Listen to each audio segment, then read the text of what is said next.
Hey everybody, welcome back to the channel. So I decided to watch the Echo show as the part of my Marvel MCU retrospective. It's really the last of the previous Disney Plus Marvel shows that I've watched, so I finally got around to watching it. I did try watching the first two episodes when it came out, and I kind of just gave up on it for a little bit, but I decided to go back and watch it. And I'm really glad I did, especially with the upcoming Daredevil Born Again show that came out. So let's go ahead and get into my review for Echo.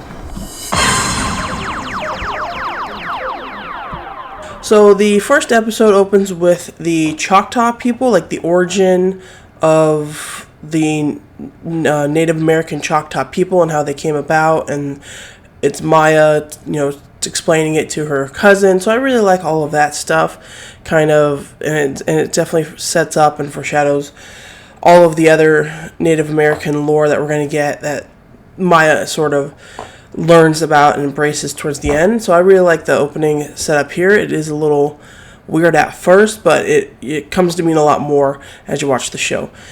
And so we find out Maya was born deaf, but then she lost her leg in a car accident that also killed her mom when she was little. And so the first episode kind of just catches us up to Maya. So it recaps the Hawkeye show. We see Ronan kill her dad, and then afterwards Kingpin recruits her to work for him. He tells her that he lost his father when he was a kid. And having just watched season 1 of the Daredevil show, I know that he's the one that actually killed his father, and eventually does tell her in episode 4, but not in the beginning, and it's the way to try and manipulate her and connect with her. And I know that this version of Kingpin was supposed to be slightly different from the original Netflix Kingpin, but now it is canon. The Netflix shows are all canon, and it's all connected now, so it does feel like a little bit of a different version of the Kingpin that we got, but I think it's going to be consistent with the Kingpin going forward. And then so we catch up to where we left off with Echo at the end of the Hawkeye show, and she shoots Kingpin in the face, and then she returns to her, and we actually get like a small fight scene with Daredevil, which is kind of cool, in like a warehouse. That was cool. But then so after that, after Echo shoots Kingpin, she returns to her hometown, Tamaha, Oklahoma, and she does it to try and get revenge on Fisk, and I'm not really sure what her plan here is. She blows up a train car, but I'm not really sure what she was going to do. But she meets up with some of her old family. There's a dude at the alley skating rink that rats her out to Fisk's men. And at the end of the first episode, we find out that Fisk has survived. He's in the hospital, and he just has a bandage over his eye. He's fine. The second episode, I like the opening also with the ancient Choctaw playing some form of lacrosse or something on the field. It's really cool. And again, it ties into the evolution of these ancient powers that Maya's going to unlock. And so I really like that connection as well. I also like her cousin Biscuits. He's really fun and just kind of cute and charming. I like Biscuits a lot. And he also mentions Madripoor, which is the place that we went to in Falcon and the Winter Soldier show where the Power Broker was. So I thought that was kind of a cool tie-in to keep it all in the same world, consistent. I also like him helping her with the train heist. That was a fun kind of action scene. And then we get the Grandpa Scully. I like him running his shop and guilt-tripping the tourists into buying stuff from him. He's a fun character. He's the actor, whenever you need a Native American, he's always there. Shows up in a lot of things. He was in Twilight. The Uncle Henry's was in Twilight. So it's actually a good cast as well. But I guess one of my complaints is they specifically say that Maya has left 20 years ago. So she's been gone for 20 years. But everybody acts like it's only been 5 years. Everybody has her phone number. They all still know ASL. And I guess Bonnie said they were communicating up until her dad died, and I guess Uncle Henry maybe was working for Fisk too, so maybe she knew him in New York or something until the dad died. Well, the grandparents and Biscuit and all the town folk haven't seen her for 20 years, but they all recognize her and all still know ASL. So that was just kind of I thought was a little baby inconsistent of the timeline of these people and how long Maya's been gone. And then the third episode opens with a black and white silent film, which is really cool, and it tells the story of the Light Horseman. the Native Americans trying to fight against like the white frontiersmen that are invading their land.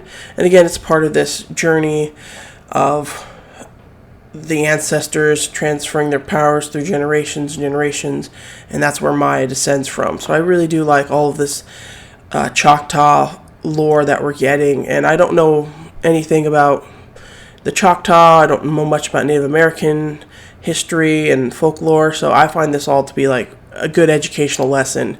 So I think that's really cool. And I will say I love the opening credits song. It's the Yeah Yeah Yeahs Burning. I just feel like it's kind of a good theme for what Maya's going through, and it's a good song in general, so I just wanted to point that out. And there is a cool like fight scene in the glow-in-the-dark laser tag area of the skate rink I think he owns, and it's to like this Rob Zombie song, I think Dragula. So that's kind of a cool fight scene in episode 3, and Maya reconnects with her cousin Bonnie, showing that she still does care for her, but she doesn't want she's Maya's hurting on the inside, and she doesn't want to get the people that she cares about in trouble, and she wants to protect them in a way too. So all that I think is really good. And then episode 4 opens with a flashback to young Maya and Kingpin, and him being up like the ice cream man. Like I think it was in the trailer too. And then young Maya comes and kicks the ice cream man for being rude.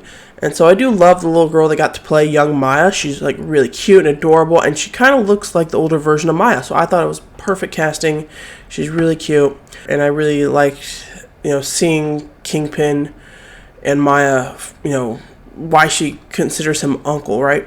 Although this version of Kingpin clearly was supposed to be a different version, right?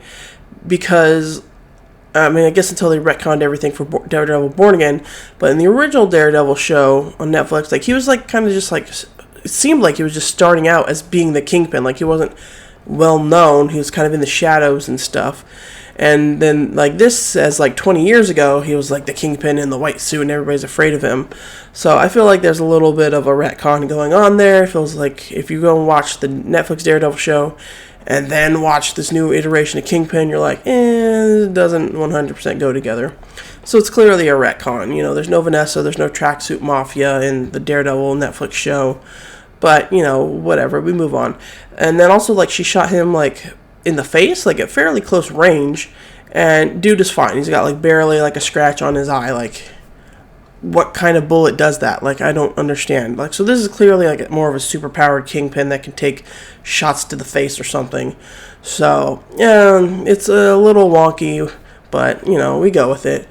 But I do like his technology that he has, for ASL communication. When he speaks, she sees, a virtual hands doing the ASL communication. I feel like that's, some sort of augmented reality thing that's, plausible for our future. So I thought that was pretty cool. And I also like that she does find out that Fisk did kill his dad, because I think to her, that signals to, that kind of confirms in a way that he did kill her dad, and it kind of says to her that he was always a monster in a way. This is not the man that I thought he was. He didn't lose his dad the way I lost my dad. He killed his own father. And yes, if you watch the Daredevil Season 1 show, you understand the reasoning and the emotional weight behind all of that. But I think to Maya it signifies that Kingpin is not a good guy and was never a good guy. And that's why I like that she's done. She's done with him and she just leaves him. But then Maya finally reunites with her grandma, Chula, and she learns about, these visions that they've been having and the powers of her ancestors. And Chula tells the story of how she gave birth to Maya's mom in the woods with the visions of the ancestor spirits guiding her and everything. And I really like all of that again. I like all of the backstory we're getting. But of course, Maya is just not ready to accept her grandmother yet, because her grandmother, in a way, kind of abandoned her when Maya needed her the most. And so I really like the emotional journey we're going through here. And then the opening for the 5th episode is Maya when she's a little girl and her mom, and Maya was curious to see if she could hit the bird, but then she felt remorse, and then she, her mom was able to help save the bird. And I think that kind of signals, sort of inner turmoil that Maya goes in. Like, she has those kind of instincts, but then she does feel the guilt and pain afterwards. And what does that say about us, right? And so her mom was her moral compass. And so when she died, that was lost. And her grandparents left her, her grandma didn't want to have anything to do with her. And so, she had to go. She had the Kingpin and her dad, and that became her new moral compass, and that's what has been guiding her in the wrong direction. And so, I really do like this sort of emotional, philosophical journey that we're going on with Maya in the show. And then there's the scene with Chula and Kingpin. And I just thought that was so tense. I'm like, he's going to kill her. He's going to kidnap her. Like, Chula, you need to get out of there. Like, that was a really good scene. And, of course, he does. And then I love the scene when Maya speaks with her mother's spirit. And she tells Maya that her ancestors' gifts echo through her. And so that's how she gets the name Echo. And then she gets like this costume that her grandmother had made. And so now she's ready to go, right? She got the name, she got the costume. And so it was a really emotional scene. And I like giving Maya this journey, like finding herself back to her people and connecting her to her roots and her ancestors. I love Maya, just going on this journey and learning to embrace it, but also dealing with the pain of her past and trying to forge a different path ahead. So I think the show does a good job with that. And then Maya, confronts Kingpin and his goons, and then she just goes all Choctaw Warrior on him, and she ends up just like sharing her powers with Bonnie and Chula. And so that was a really cool scene. And then like she releases him of like this emotional trauma or something. Like she goes into his mind and flashback to when he killed to when he was a child. And so I'm not really sure what that was about. I think that's going to influence, who he is in the Daredevil Born Again show. And the end credits scene does set him up for being the mayor of New York, which we know he is from the trailers of the new show. So I like the journey that we took Kingpin on here, even though it's definitely a retcon from the Netflix Daredevil Kingpin. So I will say that a slight issue with this show being based on a character that's deaf, and it's not that it's tough to read the ASL, although there is a lot of it, which sometimes makes it a bit hard. Like you have to constantly be paying attention. You can't just like turn away at points. But it's not even the reading the subtitles, but it's just a lot of the silence when they're speaking ASL. I feel like they need to figure out a way to avoid long periods of silences in between the ASL, like maybe having the characters who aren't deaf speak aloud and sign at the same time, or just doing something different with the background music so that it keeps you more engaged. I just felt like there's a couple long periods of time where I had to stay focused, and a lot of times when I'm watching these things, I got to be doing like a million other things, and I can't always just pay attention. I need to be able to hear the story going on, and so that was part of a little tough challenge with this show. But I did like, that we're highlighting the ASL, the deaf community, and everything. But we got to figure out the pauses. I will say that I do feel like Maya is a much better character in this show than she was on the Hawkeye. She was kind of bland on Hawkeye. She just had like one emotion set, and that was it. And here she definitely has more of a personality. She shows more emotions. Again, we take her on this emotional journey. It makes me like her a lot more as a character, and I think the actress did a much better job this time. Maybe it was because of, she was in Hawkeye, but she wasn't the main character. And it was the first time playing the role. Maybe she figured out the role a lot better and who Maya is better and was able to portray her better in a show focused on her. So I do think that the actress does a better job, and we like Maya much better in the show.